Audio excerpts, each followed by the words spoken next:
ACC got 2 teams in the playoff a year ago, very nearly got 3. So how many this year and how many are truly contenders for the conference title? This is the College Game Day podcast. Rece Davis and Dan Wetzel. Pete Thamel still tending to little Tegan. He'll be back soon, although I hear that Pete has snuck off the reservation slightly, Dan, and made it out to Boston College practice at least once during this hiatus. Does that surprise you? Yeah, he was very excited about an early morning, I don't know what, practice. I don't know if it was a 2 a day, whatever they were doing over at Boston College. He was quite excited. This is it. How things going with the new baby? I just saw Boston College's revamped offensive line. They look great. Some people wake up with, really strong coffee. Others go over to the Heights and let Bill O'Brien scream at them for a little while. So, either way, whatever works for you. Also joining us to look at the ACC, Dan, is Dave Clawson, who for more than a decade led Wake Forest, led them to unprecedented heights twice, had the Demon Deacons ranked in the top 10, ethereal realm for them, just did a marvelous job, tremendous coach, innovative guy, and we're happy to have him. So, and Dave, because we don't keep any secrets on this podcast, you're recording from where? I right now am in State College, Pennsylvania. So I've known James Franklin for many decades, and he invited me to come up and watch practice. And so as soon as we're done with this, I'm going to head over there and check out the Nittany Lions. That's a team that, for whatever it's worth in our preseason polls, and I still vote in the AP poll, I have Penn State number 2 behind number 1 team in the land preseason to me is from the ACC, and it's Clemson. So how we've done these breakdowns, Dan, is that we've broken them down into contenders, some sleepers, and then others who might have to have a lot of things go just right. And to me, the ACC starts and stops in terms of championship contenders with Clemson. Now, SMU, Miami, maybe Louisville, Georgia Tech, clip them, of course. But I think Clemson, as we start here, Dan, is far and away the best team in the ACC. Absolutely. I mean, look, their playoff team last year kind of snuck in there, but return a ton of talent. Offensive line, 4 senior starters back. Cade Klubnik, excellent quarterback, ready to make a jump. I think there's about 13 regular players, either starters or guys who got a lot of time back on the defense. Tom Allen from Penn State is in as the defensive coordinator, and this has got a team that has all the makings of, if they continue to improve, all those guys make a jump. This is the old school, right? This is old school, not just in how William Christopher Sweeney has built his program, but the fact that we can analyze them based on, guys are back, not, hey, they have 7 new transfers in the trenches. We'll see how they play. So the team has all the makings to win a national title. Can they do it? Hard to do. But this is a team I think would be a disappointment, I think, if they're not making a Final Four at least run here. Everything's there on paper for the Tigers. Best first and middle name combination you could possibly give a child, William Christopher, which also is my son's first and middle name. And contrary to what Dabble will tell you, he had absolutely zero to do with that decision to name. So he's not named after my son, but he certainly made great sport of it when they met a few years ago at Clemson. Dave, you look at this Clemson team, and with Tom Allen in there, maybe some of those guys that can unleash a little more pass rush than you might have expected them to have more last year with T.J. Parker and Peter Woods. Maybe he's going to move to the inside some more. The linebacker level, Sammy Brown, a guy that I got a chance at least to spend a few minutes with at David Pollock's golf tournament this summer. What a great guy, and he just flat looks like a linebacker. How do you assess what you see from this Clemson team? Another year with Klubnik having a successful season under his belt. Anyone challenge them in your eyes, or are they the cream of the crop to start? I think they're the cream of the crop. And just watching Clemson at times a little too up close over the last 11 years, we never quite got them.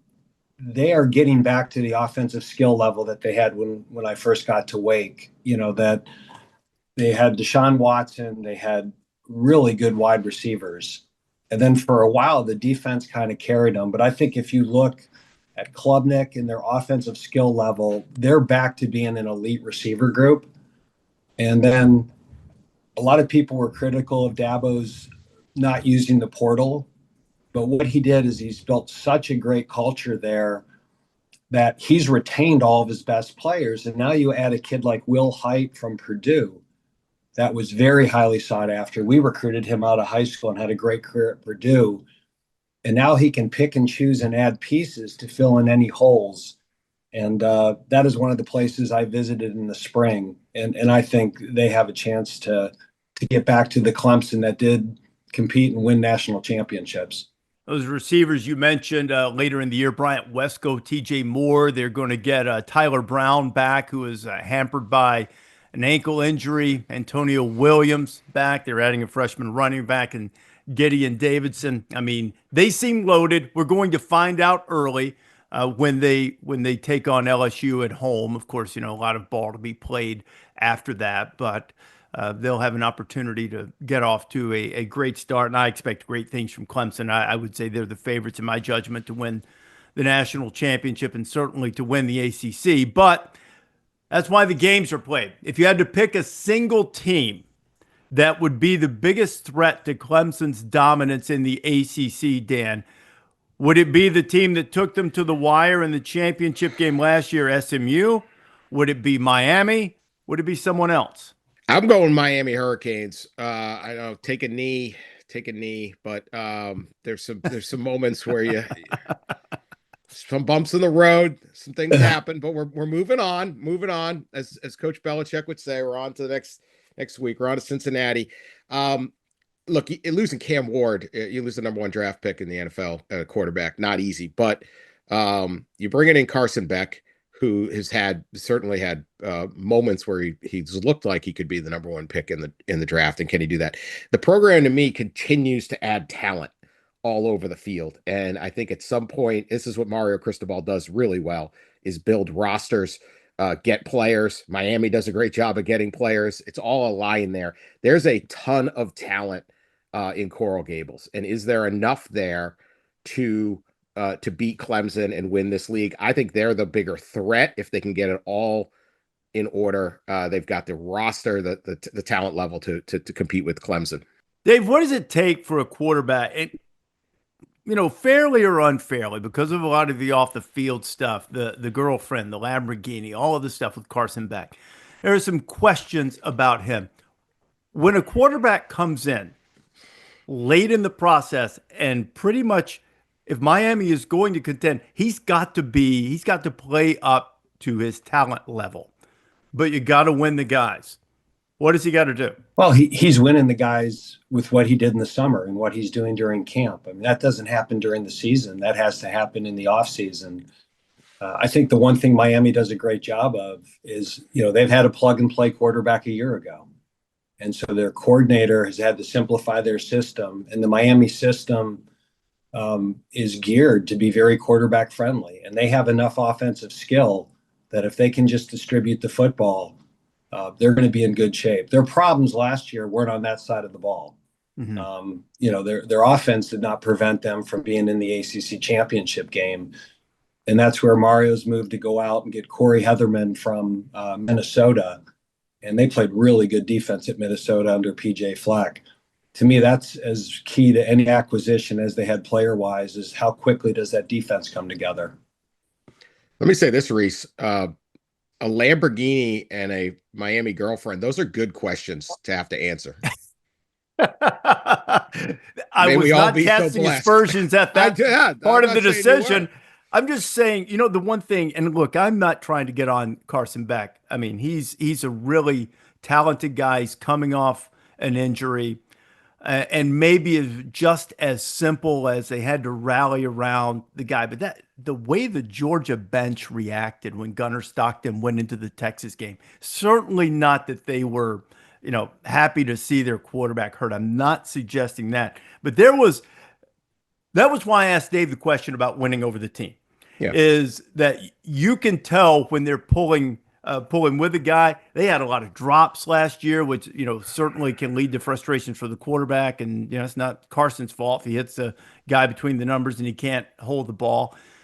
I don't know, something seemed off last year, but you have seen some video from the offseason workouts. You've seen Carson even before he was fully cleared to let it rip and spin, and everything. I mean, everything seemed great. Now, little snippets of video can fool you, just like one practice can fool you. I've told this story on the pod before.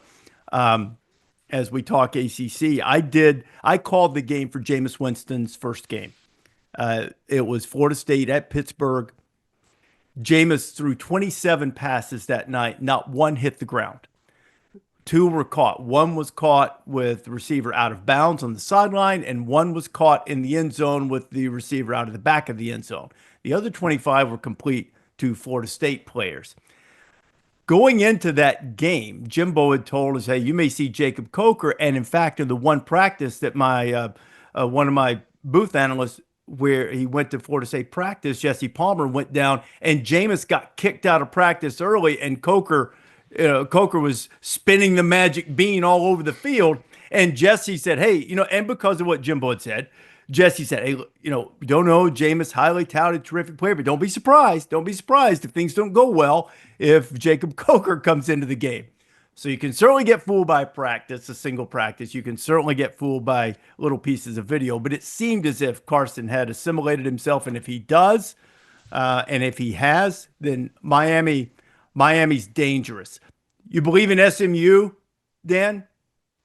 Or flash in the pan product of the schedule last year, first year in the ACC? Well, look at 2 straight 11-win seasons for SMU. Under Rhett Lashley. So this is a program that's made an enormous step and built up. It's very, very hard to change conferences and move up in competition, if you will, to get to a level and then go right out and win 11 games. So I think there's an awful lot there in the way Lashley runs the program. Kevin Jennings is back, really talented player. Dave can speak to that. If he can cut down on the 11 interceptions, yeah, I absolutely think. Are they going to win the ACC or be in the playoff or be in the championship game, almost win the ACC? We'll see. But I don't see a huge step back for SMU. Schedule is tougher. TCU and Baylor on it, old big, some Texas rivals out of the Big 12. But I think that this is a program on the rise, and so I still like, or at least I like them at 11 wins or approaching it again. Yeah, and Rhett knows what he's doing with quarterbacks. I think the challenge with them is their schedule is a lot harder this year. Of the 3 favorites, they're the only team that plays both Miami and Clemson, so their path to the championship game is a lot tougher. And then, as Dan mentioned, they have TCU and Baylor non-conference, and they have a very tricky game against Louisville, who, to me is one of those teams with Jeff Brom that can always end up being one of the contenders. So, they might be as good of a football team as they were a year ago with a lesser record just because it's a much tougher schedule. I was talking to Casey Woods a couple of weeks ago, and as great a season as Jennings had, we hear these types of things in the offseason, but he not only took it to heart and was down what happened at Penn State, and really with some of the turnovers in the Clemson game too, even though SMU certainly made a great run at that, and has really even doubled down on the attention to detail to try to clean up some of those errors that plagued them last year. I remember watching them play Duke last year, and they were very fortunate to win that game. I don't know that I've ever seen a team, fumble the ball. They didn't lose all of them. I think they might have lost 5 or 6, but I think they fumbled the ball 9 times and somehow got out of there with a win by blocking a field goal at the end that really should have been the game winner for the Blue Devils. So SMU had a great year last year. They pulled some escapes. They showed some toughness. There's room for growth. But not only the 2 teams you mentioned, and we don't know exactly what Syracuse is going to be, but this year they do also draw Syracuse, who last year finished 2nd, 3rd, and 4th in the SEC, meaning Clemson, Syracuse, and Miami. Yeah, and again, SMU returns the quarterback, but I think of the contenders, they've lost more starters than any of that group. So A guy like Kevin Jennings is great to build around, but there's a whole core and foundation there that's going to be fairly new for them. Before we take a break on these contenders, a couple more that I wonder about. And Dave, you mentioned some of them. Louisville, Miller Moss coming in from USC, Jeff Brom, terrific with quarterbacks. Do you view Louisville as a threat to make the college football playoff? Well, I think their path is to get to obviously the ACC title game like they did 2 years ago. And I would never bet against Jeff Brom with a talented quarterback. I think he's going to be exactly what Miller needs to get his career on track. And that is one of the toughest places to play in the ACC. That home field advantage up there is very underrated in our league. So, I do think they're a threat. But, to me, the ACC title game is going to be Clemson and who.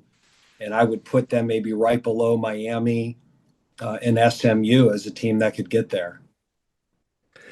I think really interesting season. Jeff Brom is great at building programs. This is year 3, and I think Dave would probably agree. That's kind of when you can really impose your culture on a program, but this is a different era to do that. 30 transfers coming in.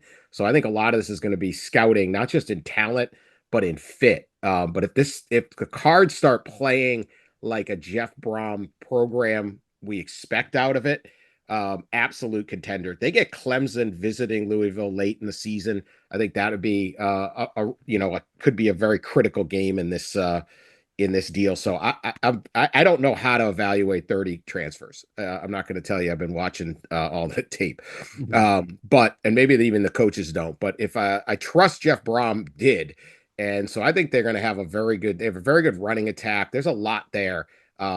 They're contenders. They're second tier contenders, but it's a dangerous team that could really make some noise. Now, they're the only team I think that has Miami, Clemson, and SMU on the schedule. So their path might be the hardest one to get to Charlotte. They have maybe the best running back duo in the conference, Isaac Brown, Duke Watson. They're going to get a wide receiver back that they had hoped to get a lot from last year, and Colin Lacey, who was injured last year, but he was 3rd in the nation in receiving at South Alabama in 2023. They got a ton of guys who started on the offensive line other places. So when you combine that with a couple of returning starters up front, by some counts, they lead the nation with more than 200 career starts on the offensive line. So they might need some of that depth to face that schedule gauntlet. Might be a couple of other teams in the ACC to be viewed as contenders/sleepers. We'll look ahead to the ACC when you come back on the College Game Day podcast. Back on the College Game Day podcast, Rece Davis, Dan Wetzel, and Dave Clawson joining us. Dave with his expertise from 11 years as the head coach at Wake Forest. I didn't know exactly, Dan, where to put Georgia Tech. Georgia Tech, almost contender, maybe will prove to be so. They have a knack for pulling the upset, beating highly ranked teams. They've also been known to stumble here and there. Haynes King should be healthy this year. At the end of last year, he was showing all kinds of lower intestinal fortitude by running the ball when injured, but he could barely throw it because of an arm injury. Should be back to full health. They've got an outstanding running attack. Got Jamal Haynes back, who had nearly 1,000 yards a year ago. Transfers at receiver. What do you think of a bright young offensive coordinator and Buster Faulkner to go with Brent Key, who's now in his 4th year? Give the Georgia Tech Yellow Jackets a puncher's chance? Well, absolutely. This is interesting. There's 2 7-6 seasons for Brent Key, but you can see, so that's not going to pop, right? It's not 11 at SMU, back-to-back 11s, but you could see it. You could see it coming. And is this going to be the Georgia Tech that beat Miami? Is this the Georgia Tech that went to, what was it, like 37 overtimes against Georgia? Or is it, the ones that maybe struggled here or there? They lost to Bowling Green. No, Dave would probably cheer for that as an old former Bowling Green head coach. Yeah, right. I mean, no, I don't mean to shame my friends down there on I-75 in Northwest Ohio, but what do we get? It's been all over the place, but you can see a program building, as you said, a lot back. And so where do they go? If they put it together, sure, they're absolutely going to be contenders. If not, they're gonna pop around here at 7-6. But I think that all the benchmarks are all they pass the eye test if they haven't just quite put it together in the wins and loss columns quite yet. But excellent work by Georgia Tech so far. I think this is a team that does have a chance to be a sleeper team. Brent has done a great job. I can tell you behind the scenes, this is a school that's been a lot more aggressive in terms of having resources, recruiting good players. And again, a lot of it is how do you get to Charlotte? That game, September 13th, when they host Clemson, is a great opportunity for them to announce themselves as contenders. But even if they don't get that game, they don't have SMU, they don't have Miami, they don't have Florida State, they don't have Louisville. They can trip up in that game and still have a path to Charlotte. And as long as you get there, it's a one-game deal. So I think this is a really good football team with a very favorable schedule. And conspicuous by their absence of not being mentioned yet. And people are saying, what about the greatest NFL coach of all time? 6-time Super Bowl champion as a head coach, 2 more as a defensive coordinator, making his maiden voyage as a college head coach at North Carolina. And Dan, I have no idea what to make of North Carolina. I'm calling their first game against TCU on Labor Day night. I think they've got like 80 new players. I went to practice in the spring. There were no numbers on the jerseys. So, and I asked Bill about that, and he goes, well, you got to learn your players. I'm like, but what about us poor little media guys? We got one shot at this, and everybody's just in a blue or white jersey. North Carolina hasn't won the ACC title since 1980. They've been viewed as a sleeping giant forever. Now they bring in Belichick. They've got everybody in the world that's new. What do you make of this? What do you expect in Belichick's first season in Chapel Hill? Well, I'm going to make a couple predictions. One, Bill Belichick would not be too concerned about the plight of the media. I know that. The challenge of our jobs. I think that one's pretty. It could be a new bill. It could be a new bill in college ball. Not that new. Not that new. No, you'll love talking to him before the game. I think you'll really appreciate that. That's when he's at his best. Look, this is one of the storylines of the season. I mean, it's almost surreal. Like, is this really going to happen? That's to me is he going to be like, oh my goodness, he's coaching college football? I don't know. He's one of the great teachers of the game. He's one of the best situational football people of the game, ahead of his time. The number of concepts, philosophies, different things that he has invented. The players always just spoke of how that much they learned about football being around them. And these are, you'd get guys like, I don't know, Junior Seau would show up as an all-pro veteran on his way to a Hall of Fame and be somewhat, I remember him talking, I don't want to say humbled, but listening to Belichick in a way that he's learning stuff at that level, right? Randy Moss. I mean, he would take guys that knew everything. They were on their way to the Hall of Fame and teach them something. Can that translate to 18 to 23, 24-year-old players? And how quickly can you do it? It's not the NFL where you can sit there in meetings all day long and do all these things. Gio Lopez, South Alabama quarterback, ton of talent, highly regarded, is coming in. But look, it's an all-new team. It's an all-new staff. And it is really an all-new concept. What would happen if we did this? Well, there's a point where Bill Parcells almost took the Kentucky job, and I always wished at the height of Bill Parcells, I always wanted to see if this could work. I don't know. I don't know whether it'll work or not, but I expect a very, very well-coached team out of Bill Belichick. What did you think when you heard that Belichick was coming to North Carolina, Dave? I thought that was great for the ACC and great for the state of North Carolina in football. And I really view this as North Carolina's all-in moment in football. I think they've always been viewed as a basketball school first. And the level of investment they have in Bill, his staff, the strength staff, and then the level of investment they have in the players is a lot different than the support that Matt got. And don't forget, Bill buried himself in the Washington program a year ago. Mm-hmm.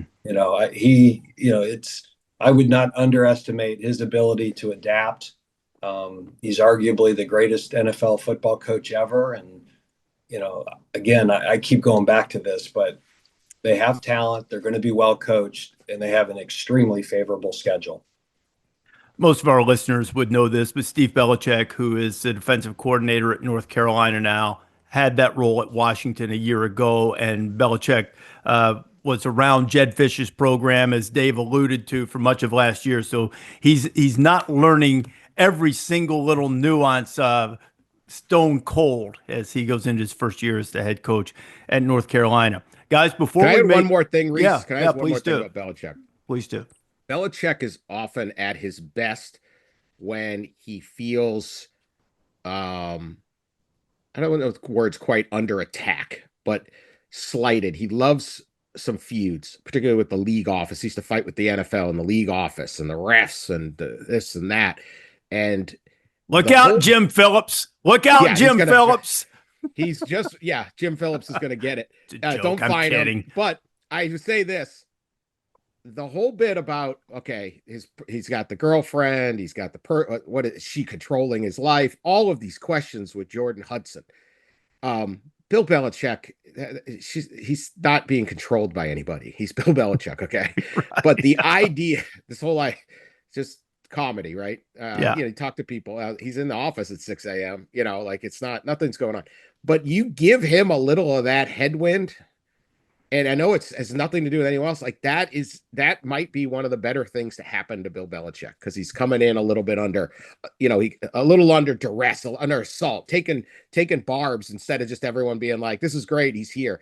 I'm not sure that's not going to work out quite well for Bill Belichick this year. He tends to be at his best when he's feuding with somebody, and he's kind of feuding with the world that thinks he's not even paying attention. He's just out there carousing around town. Super quick hitters before we make predictions about how many teams and which ones will make the playoff from the ACC. Two teams. Give me some quick ones. If I had to pick a completely off the radar sleeper team to make it to the ACC championship game, potentially make the playoff, I'd take Pittsburgh. Pittsburgh has a ton of disruptors on defense coming back. They've got Eli Holstein. They've got Desmond Reed, who is an All-America caliber all-purpose player. I'd take Pittsburgh. Florida State has to be better than it was last year. It would be impossible for them to be worse. New coordinator with Gus Malzahn, Thomas Castellanos coming in from Boston College as their quarterback. Would you buy either of those, Mr. Wetzel, or would you say that I'm insane for saying that either one of those two teams potentially could make it to the ACC championship game? No, I think you're fine. I'm very interested to see what O'Brien does in that second year. Pitt started so well last year. I'm with you. I think that after Clemson, it's a little bit of wide open. I mean, obviously you're going to have some people you like more, but this isn't quite the Big 12. We talked about, a different pod we did where, hey, you can make a case for almost all 16. But there are opportunities there. So I like both of those. And I would add Duke to that a little bit too. Darian Mensah coming in with such a good quarterback out of Tulane, and a lot of defenders back. Maybe they can make a push that people aren't really looking at. I would be careful to sleep on NC State as well. I've always found that Dave Doran, whenever he has a bad year, he has always responded. And they have a returning starter at quarterback, and now that kid is getting all the reps in preseason camp. He took over last year after the starter from Coastal got hurt. And, Dave always seems to do a great job coming off a bad year. So, they've always had talent. He recruits well, and those kids play hard. So there's another group I wouldn't look past. Speaking of guys who might have a little stuff in their neck every now and then if they feel slighted in any way, particularly if it's the people in baby blue who are sliding them. And also keep a really close eye on NC State's opener, because they'll reunite with East Carolina. And, well, that turned into a real Donnybrook, a Pier Sixer last year in the bowl game. So that might be testy. I think that's a Thursday night game to start. We'll make some ACC predictions when we continue on the College Game Day podcast. All right, guys, to wrap this up, Dave, start with you. How many ACC teams, which ones, make the 12-team college football playoff field? I would put the over-under right at about 3. And I think Clemson I think one of SMU or Miami, and there could be a third sleeper team if they can find themselves into the ACC championship game. I'm going to go with one. I know it's not popular on the ACC, but I can't sit there and say four on other other shows and then come up with four here. I think that's how Dick Vitale used to do bracketology. He'd have like 80 teams in. Everyone's happy with him. Danny Wetzel. Why you say that about me, Danny Wetzel? Why? He knows I love Why? him. We had 6 teams out of the Missouri Valley. I think Clemson's going to win this league, and I think it would take somebody beating them I think the other teams are going to knock each other off. I think there's some really good teams. I just don't know that anyone. We talked a little about the gauntlet some of these guys have got to go through. Can a Louisville or an SMU win pretty much all those tough games and get to a conference championship game and then beat Clemson? So I think Clemson's going to win the league. I think they're going to win the conference championship game, and that's going to block the ACC at 1. If season plays out a little differently, absolutely there's a second spot in there. But look, last year they got 2 in, came down to this miraculous kick at the end of the deal. So we'll see how it goes.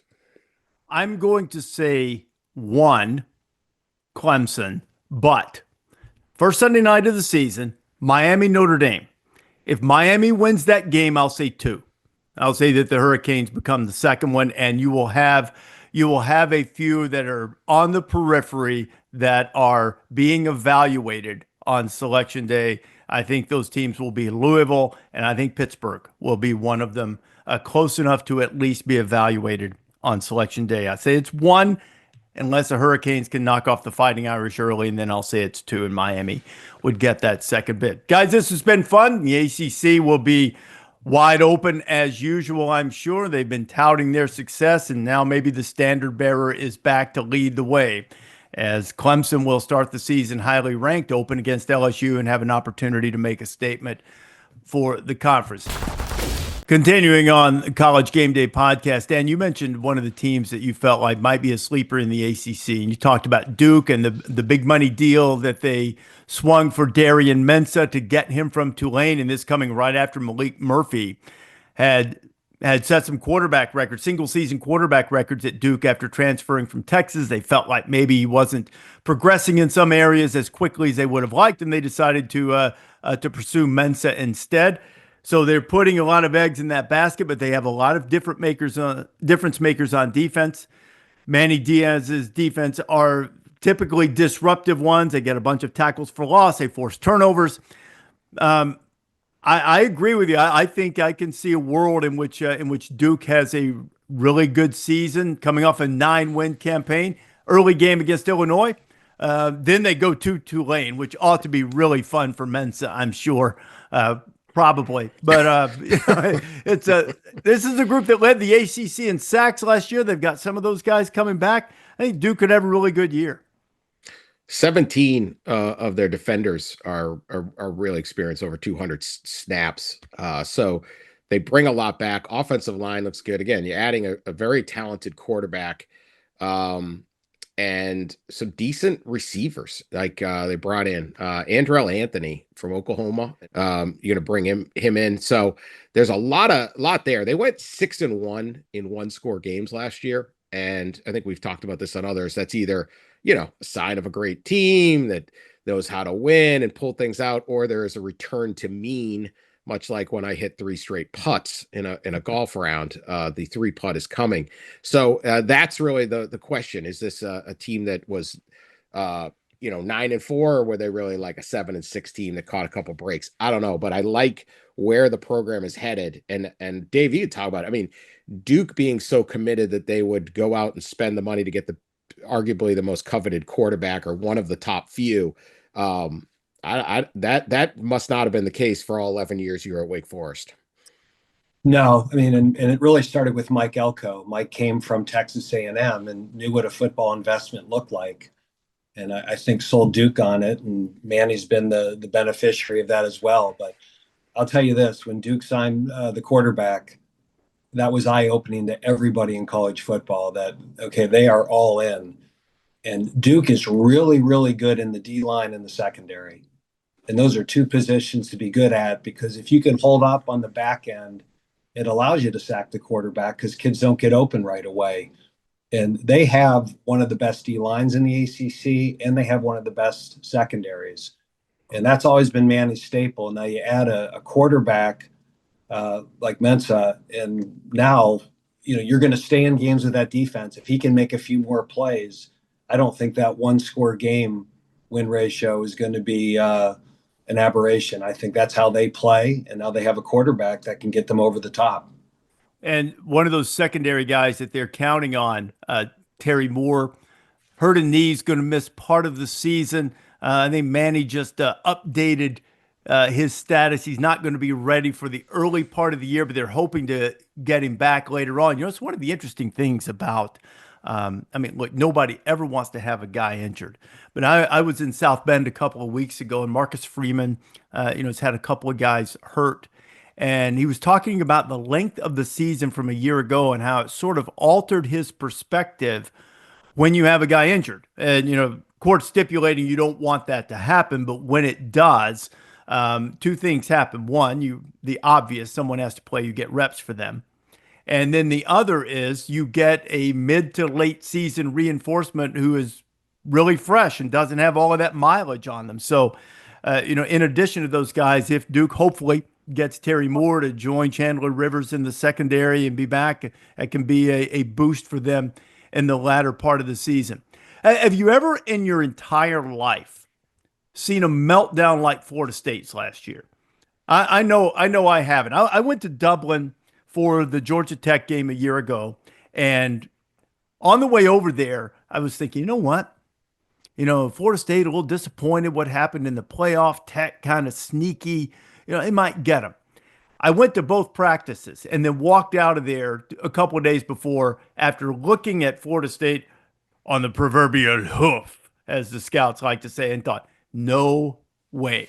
There is no way Florida State loses this game. And yet they did. And then they proceeded to lose 10 games. And it got away from them. And it really demands an entire reset, Dave, if they're going to, have anything approximating a successful season. They're the toughest team in the ACC, because it wouldn't shock me if they went 10-2, and it wouldn't shock me if they went 4-8. I think they have the greatest range, and a lot of it is going to be on the quarterback. And he's right now talking a pretty good game, and he is a good player.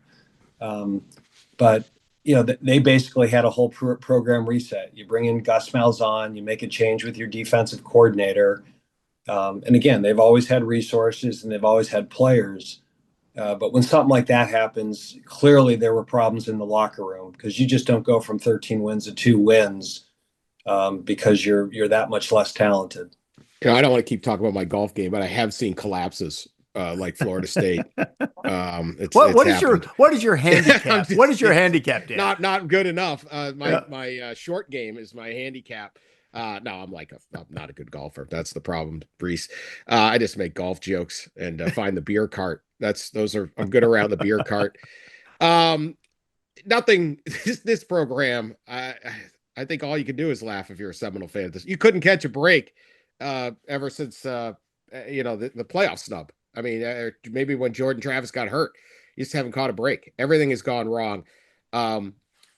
Castellanos is an exciting player, more of a runner. He certainly talk a big game. We'll see what he will do there. I really like, they brought in Squirrel White from Tennessee. They brought in Deuce Robinson from USC as receivers. There's, last year they brought in 2 years ago, they had a great they had a great portal class and nearly, really should have made the playoff or was a national title contender until the injury. Last year, they brought in a portal class they're excited about. All went wrong. This year, who knows? I kind of felt bad not bringing them up in the sleeper, because I agree with Dave. If they win 10 games this year, am I going to be surprised? Not really. It's Florida State. Mm-hmm. It's Mike Norvell. No, I'm not going to be surprised. But it's just hard to shake that two-win season. And it wasn't just, man, I mean, there were some awful losses. It just all went wrong. So can they reboot? Can you reboot? Is this like when your computer freezes up and IT just tells you to turn it off? That's how we're going to fix it, and then turn it back on. That often works. So that's kind of where we're at with FSU. I don't know what to make of the team going in, but it's still Florida State. And when things get going well, Mike Norvell certainly knows how to capitalize on that. It's a little bit too easy to look at this, and skeptics might say, well, Castellanos, what's a big deal there? He lost his job at Boston College. Bill O'Brien benched him, midway through the season. But Gus Malzahn now running the offense. Castellanos started his career at UCF under Malzahn. This seems to be, Dave, a better schematic fit for a quarterback with his skill set. Yeah, I would agree. I think he fits what they do better than what BC wants to do with Bill O'Brien.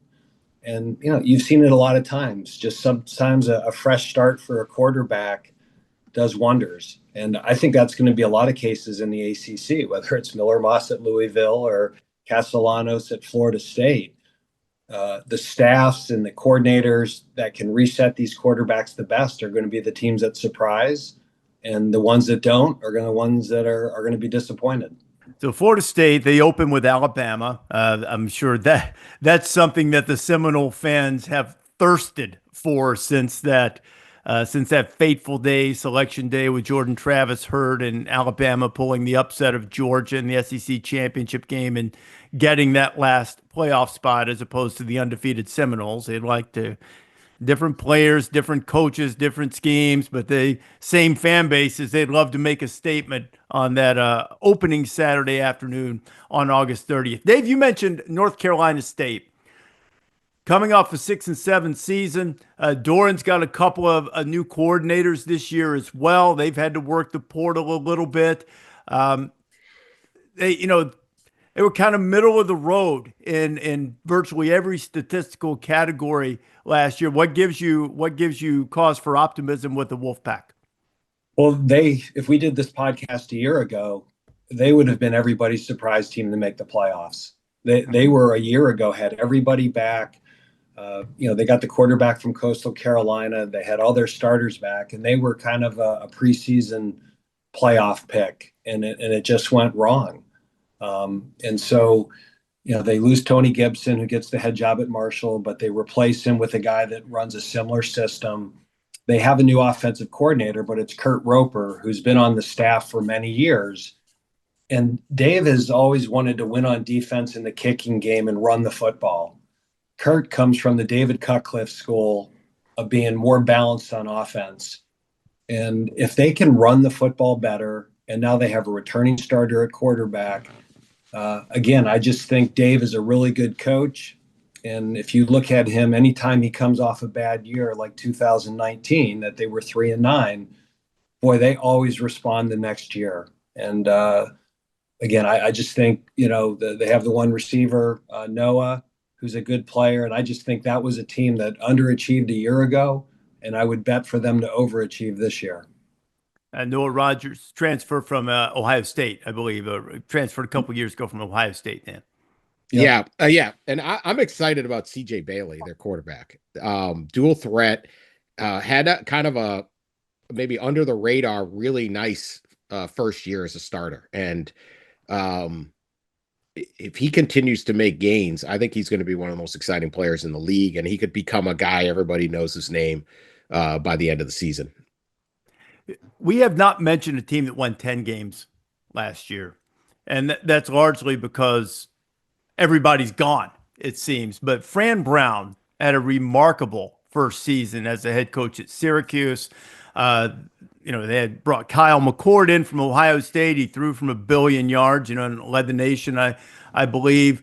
And now they're coming back with 2 transfer quarterbacks, limited experience. So certainly Steve Angeli, coming off the bench in the Orange Bowl for a brief period of time from Notre Dame last year, might well have saved that game.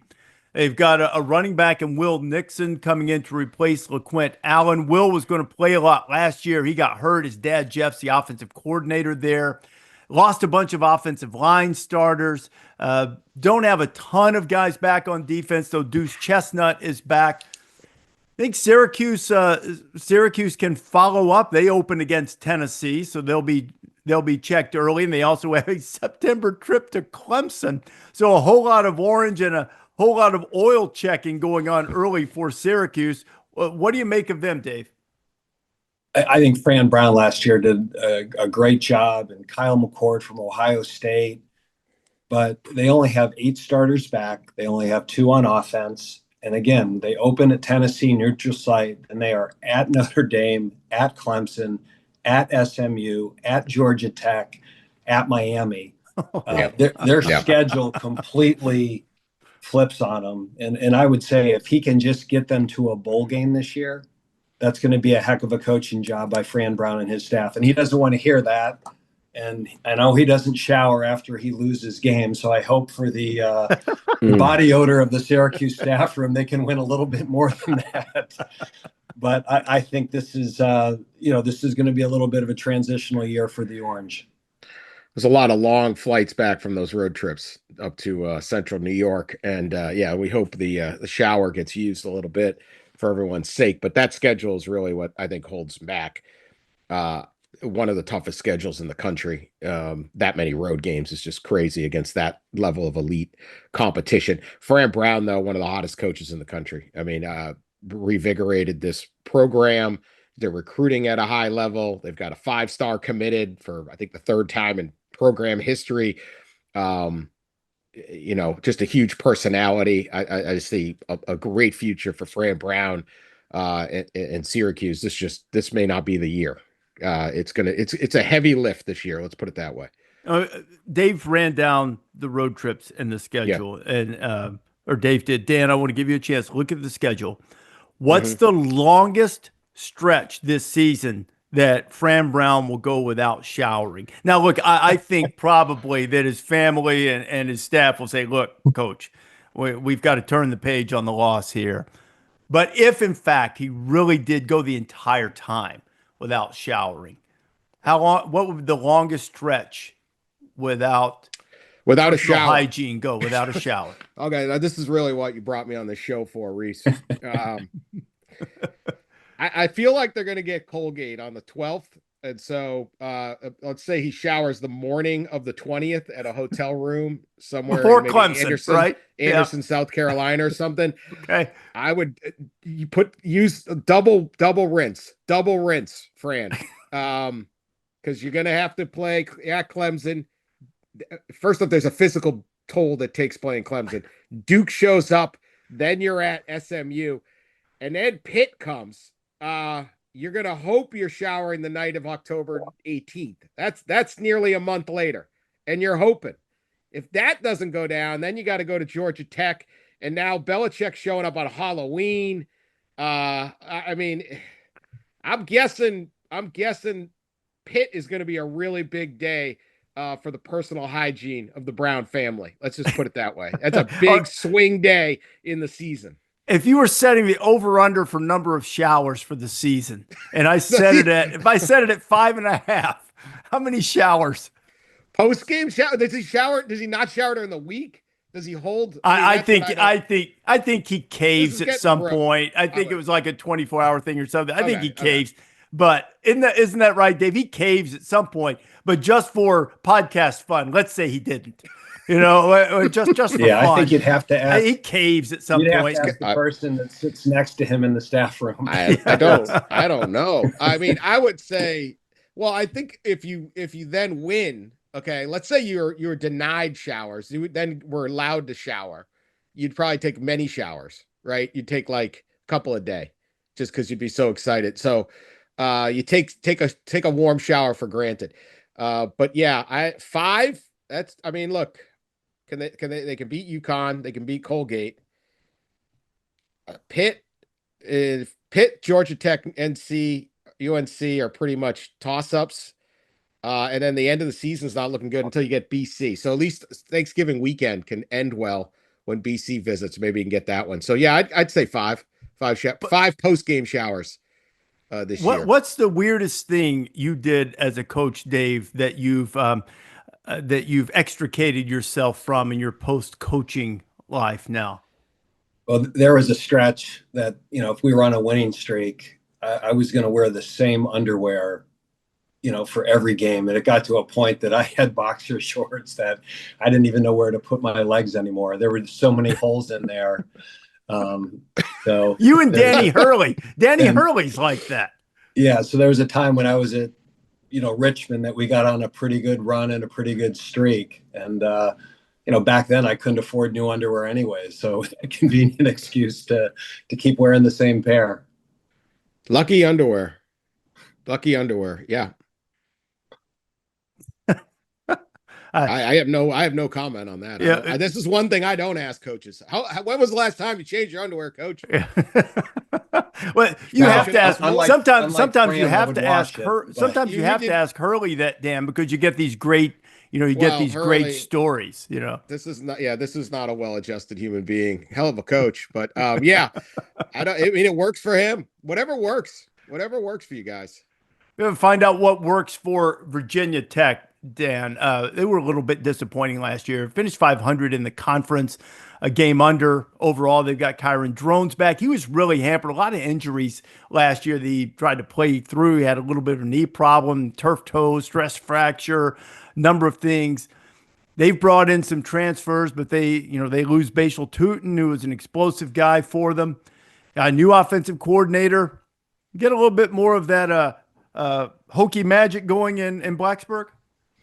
Well, here's the thing: 6-7 last year, tons of injuries. That said, they're in every game, and I think they're 1-12 under Brent Pry in games decided by 7 or less or fewer. And so they're right in these games. And again, you can go to that whole, is it, do you not know how to win or not? I don't really necessarily believe in that. I'd be interested in Dave's thought on that.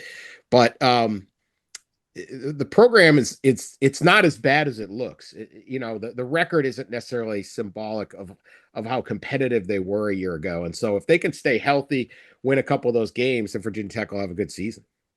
Again, this was a team a year ago that I thought had a chance to be really, really good. They returned a lot of players. Drones was in his second year as a starter. And he got hurt. To me, that changed their whole season. And rather than stick on our plan, they, like Florida State, decided to do an entire reset. New offensive coordinator, new defensive coordinator, and their schedule is not easy. They have 2 SEC non-conference teams, so they play the Beamer Bowl against South Carolina. And if I'm Brent Pry, that is not a game that I want to lose. Because a lot of people felt that Shane should have got the job when Brent got it. So there's going to be a lot of pressure on that game. And Vandy of 2025 is not the Vandy of 2023. And so those are 2 very tough non-conference games. And then, they have a lot of those 50-50 games, Georgia Tech, Louisville, Florida State. To me, if Drones is healthy, this is a 7-8 win team. And if he's not, they're going to struggle to get to a bowl. Dan, you've mentioned Boston College briefly. Year 2 of Bill O'Brien. I think you said earlier in the podcast you're anxious to see what they had in store. They have a quarterback race going between Grayson James, who took over midseason last year, and Dylan Lonergan, who was a transfer from Alabama, who in his true freshman year, I know Tommy Reese, their offensive coordinator, who's now in the NFL, was very high on him. They've got some pieces back. They created a bunch of turnovers last year and interceptions. They were good against the run. What do you make of O'Brien in the second year and what you expect from the Eagles there? I'm just an overall big fan of Bill O'Brien. So I think that I have a lot of faith that he will get. He's kind of the perfect guy for Boston College. I thought pound for pound, the hiring of Bill O'Brien was maybe the best hire in the country a year ago, as in terms of just fit for what a school could get. Yes, Alabama can go get Kalen DeBoer right out of a national title game, but Boston College can't do that. But to get Bill O'Brien, I think was really good. And I think we alluded to it earlier that the quarterback should be more of a fit for traditionally what Bill O'Brien has had as his quarterbacks there, and they can build up. So a lot, again, you get in this wash in the middle, a lot of 50-50 games, a lot of breaks, a lot of injury situations will be determining here, but BC could swing probably 3 or 4 wins in either direction for me. I agree. I think Bill O'Brien is one of the more underrated coaches in the country, and I think he's the perfect fit for BC. He's going to get every bit of juice out of that football team. And if they can get off to a good start, they've got 2 games in November against Southern teams, SMU and Georgia Tech. And if BC gets on a roll, that is not a place you want to go to in November. If that thing gets at 12 degrees and, it's not always the loudest crowd, I see them, he'll pull off 2 or 3 games that they maybe shouldn't win. And I think last year when they beat Florida State, that's an example of what Bill O'Brien can do for you. You look at their season a year ago, and they lost late by 6 to Missouri. They beat Syracuse. They lost by 4 to Louisville. They were right. They lost by 10 to SMU, but I remember watching that game. They were right in it, threatening them. So probably more of the same from Boston College, but probably too many 50-50 games. And at least at this point, you would think not enough proven difference makers to put them right at the top of the ACC and a chance to make the ACC championship game. A program that's shown improvement under Tony Elliott heading into his 4th year is Virginia. They were 5-7 last year, but they're getting a veteran quarterback in Chandler Morris who's been pretty vocal about expectations for what he thinks Virginia can accomplish. He had a really good season at North Texas last year, throwing for better than 3,700 yards. He was at TCU for a while, started his career at Oklahoma. His dad, of course, a longtime offensive coordinator, and former Arkansas head coach Chad Morris. Got a couple of transfers in, got some guys back. A lot of guys who've played other places on the offensive line. Virginia, they added 10 more guys after the portal in the spring. They do miss Clemson, Miami, and SMU. What do you think of Virginia, Dave? I'm sure you're very familiar in the conference. What do you think of Virginia and their opportunity to maybe take a step and have a winning record? Yeah, I think they will. I think this is a bowl team. The quarterback is a really good player, and he's very experienced, and he's really smart. He's in his 4th year. It's his 4th year with his offensive coordinator, 4th year at the defensive coordinator, and they were so close a year ago. And with their schedule, I think this is the year that they get over that hump and get back to a bowl game. And I would say this, in the offseason, when you recruited against Virginia, it was different. They had more resources this year to go out and get players and get transfers. And I think you could see by how active they were in the transfer market. I just think they're in a really good place, and I think they'll be a very improved football team. Yeah, I like them a little bit here too. First off, best sign for Virginia football's future is Indiana is ducking them. Indiana canceled a series with them because they want to play easier competition. Nicest thing said about Virginia in at least half a decade, but maybe that says something. Signetti's not dumb. He knows what's going on. The schedule to me is everything. No, as you mentioned, Rece, no Clemson, no Miami, no SMU, no Notre Dame on the rotation. They get Florida State at home. A couple tricky non-conference games, Coastal Carolina and Washington State. Good programs. They're coming to visit though. So I like the potential here on schedule alone. Last year, I think they had 6 tough games that they didn't do very well in. But there's a little bit of pop to the Virginia program right now. Maybe one guy to keep an eye on too. Transfer running back from North Carolina Central, Jamari Taylor, had a little better than 1,100 yards last year as they try to offset some of their losses. Lost a receiver, Malachi Fields, who was very productive for them. Lost him to the transfer portal, and we'll see if Virginia can take a step forward at Mr. Jefferson's University, where the learning never stops. I'm going to group these last few teams together in basically a who knows. A Wake Forest, your former program, Dave, Cal, and Stanford. Now, Cal and Stanford particularly are kind of a mess. They're trying to get it straightened out. Cal now with Ron Rivera pretty much running things as a general manager. Andrew Luck with Stanford, but there have been mass exoduses from both of the places. Frank Reich as an interim coach for Stanford after Troy Taylor was fired in March, I believe. The Cal The Cal lost basically everybody on offense. 23 guys left after their spring game. Lost a quarterback, Fernando Mendoza at Indiana. Jay Knott went to Oklahoma. Brian Harsin, who's been out of coaching since he was shown the door at Auburn, is their offensive coordinator now. I don't know what to make of any of these three right now. Wake Forest with Jake Dickert taking over for you, Dave. New program there, new quarterback, new schemes. He did a terrific job at Washington State.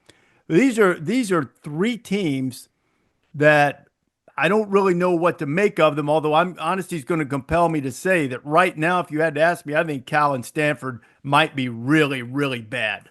Just being honest about it. I feel for Justin Wilcox. I think he's a great defensive coach. And I think they had a chance this year to have a really good football team. And then they lose their quarterback. They lose Ott. They lose the whole offense. They're going to coach their butts off. And I think hiring Brian Harsin and the way that he'll manage the game will help them. And I think, they're a team, if they're going to have a good year, they're going to have to stay in some games in the fourth quarter and pull some close ones out, which they didn't do a year ago. They lost a lot of one-score fourth quarter games. So, I think it's going to be a challenging year. They got the quarterback, Devin Brown, from Ohio State. So who knows what they have with that. But it could be a tough year for them, but they're well coached and they just lost so much, and that's hard to overcome. I for one, am just stunned that two teams from the California Bay Area would struggle in the Atlantic Coast Conference. It's just where are we? No, Cal had 5 running backs transfer. Now, possibly some of those were nudged out, if not told to transfer. But because how do you lose 5? If you're at 5th string, do you really leave? Like, where are you going? Like, stay. You might move up the depth chart. That's how tough it is in this league. Justin Wilcox, excellent coach. Andrew Luck, I think, has got a plan for Stanford. And the one thing I've known about Andrew Luck through the years, it usually works. He's a very, very smart guy. So we will take its time. Wake Forest has got to figure out. I think revenue sharing, allowing some of the schools to direct pay, and they're not relying on collectives or boosters should aid these schools a great deal, because I'll probably say it for Dave, there isn't a pile of money of football money at Wake that there would be at a different school. So at least you can institutionally get in on some of the money. We'll see how that helps. But obviously it's really hard to look at any of these 3 rosters and predict greatness out of them, because there's just so many unknowns. Yeah. And at Wake, I think what they're hoping for is a little bit of Cignetti magic. They hired a guy from a lower level at Washington State. He was able to bring a lot of those players with them that allows them to install their systems quickly. And there's been almost a complete roster turnover. But again, I think he's got a lot of guys from Washington State, a lot of staff that understand the system, and they have a pretty friendly schedule. They don't play a Power 4 team non-conference, and they avoid Clemson this year as well. And so I think there's some elements there that they may have a chance to surprise people this year. And I think they might have the best tailback in the ACC in Damon Claiborne. I know that he was probably the best tailback we had there in our 11 years in terms of a talent. And they got 2 quarterbacks that other people wanted. Ashford from South Carolina and Purdy from Charlotte. He was committed to Florida. So I think they have some talent on that team, and they'll have a chance to surprise people. I'd really like to see Robbie Ashford finish his career with some success. Baseball player, also very good player in high school. For whatever reason, it just never quite worked out at Oregon. Then he went to Auburn and started some games there, but it really just didn't take off for him there. And then went to South Carolina, and then the Lenore Sellers phenomenon happened. But he's been a good team guy, to the best of my knowledge, everywhere he's been, and it'd be great to see him have some success as he wraps up his college career. Yeah, I think they have an offensive system. If you watch Gio Lopez last year at South Alabama, the coordinator came from South Alabama, and I think what they did there fits the skill set of both these guys really well. So I think it's good they have two. They're probably going to run the quarterback a little bit more. And whenever you do that, you better have a backup. Dan, do you know what new Wake Forest offensive coordinator Rob Ezel's hidden talent is? I do not. I hope it's taking showers. Impersonations. It is impersonations. He does a spot on Saban. He was a walk-on at Alabama. If you remember, that's like right. early on, he was the guy in the locker room. You know, if you guys can't do it right, I'm going to go watch the pigeons or the ducks take a whatever on the dock. Yeah, and the yeah. whole thing. I forgot about that one. Yeah, he does an excellent Saban. And well, you know, that's a good place to start. I wonder if he Saban, can do. maybe it I wonder works. if he can do Jake Dickert yet. He might not be comfortable enough to pull that one off. I hope he did that impression after his last game. Did he have the courage to do it during the games? I think actually Saban knew he was good at it. He did. I remember that clip from that show, and Nick said something to the effect of, he doesn't like to do it around me. It was like, oh, really? You know, it's like, I don't know if I do a good one or a bad one, but from my 10 years in close friendship with Lou Holtz, I heard a lot of Lou Holtz. And let me tell you something about this fine Notre Dame football team. We're going to be able to be tougher in the trenches. But you couldn't get me to do that in front of Lou with a loaded gun to my head, because Lou's not a fan of that all the time, you know? So yeah, probably discretion, the better part of valor when breaking out your impersonations. As a walk-on, yes. Yeah, anytime. Or even as host of the show. Yeah. So, well, I'll leave you with, since I brought up Lou, I'll leave you with one Lou Holtz story about this and the competitive nature of coaches. We used to do that old segment on College Football Final called Final Verdict. And it was not scripted. It wasn't predetermined who was going to win, but I did like to keep both Mark and Lou happy. You know, my affinity for Mark May, you see the jersey right over my head here in my office. So Lou had won a few in a row, and Mayday was getting a little edgy about that. So we do this bit, and I think, boy, Mark's going to have to bring it because or Lou's going to have to bring it because Mark needs a win. Sure enough, I rule in Mark's favor, and Lou is pissed. And I don't mean fake pissed. It was the only segment of the show that we recorded in advance. And Lou had turned over the podium, and he's telling me how terrible I am and how I don't know anything and how he can't believe he wastes his time being up there the whole time with me if I'm just going to do stuff like that. And just on and on and on and on. Wait, he was serious? Oh, dead serious. Dead serious. He was so pissed he couldn't see straight. And so was he aware this was a television show? And like you have to like it didn't matter to him. No, you know? It didn't matter. Really a court of law or something. Like, I know they wear the wigs or something. I wore a judge's robe, which I have. It's actual judge's robe. The judge's robe from I think a federal judge in New Haven. It was sent to me through our director at the time with the instructions. I've sent many a mobster to federal prison in this, so wear it with dignity. But I digress. So finally, I'd had enough. You know, and I love Lou. Lou's like a family member, the Holtz family, very close to him. I'd had enough. And I looked at him and I said, "Hey, Lou, you can't win every time." He looked me dead in the eye and said, "The hell I can't." Right?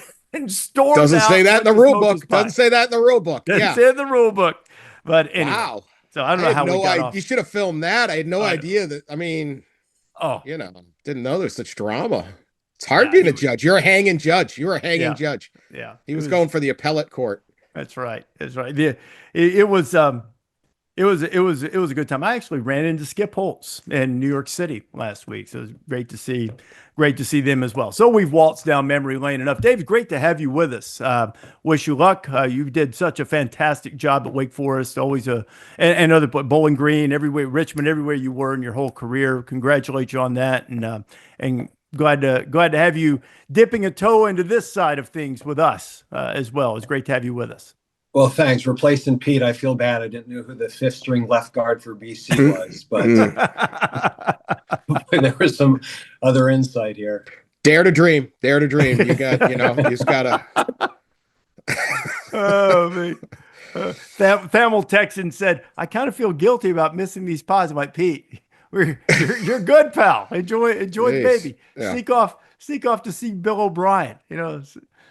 See what's going on at Swarthmore. He was so happy on his ride over there. He was so happy. Of course, crying, non-sleeping baby. You do take any break you can get, but yeah, his lovely bride Kate's going, "Oh, really? Yeah, Pete, you can hang around here a little bit." This is and he has. We want to be fair. Yeah.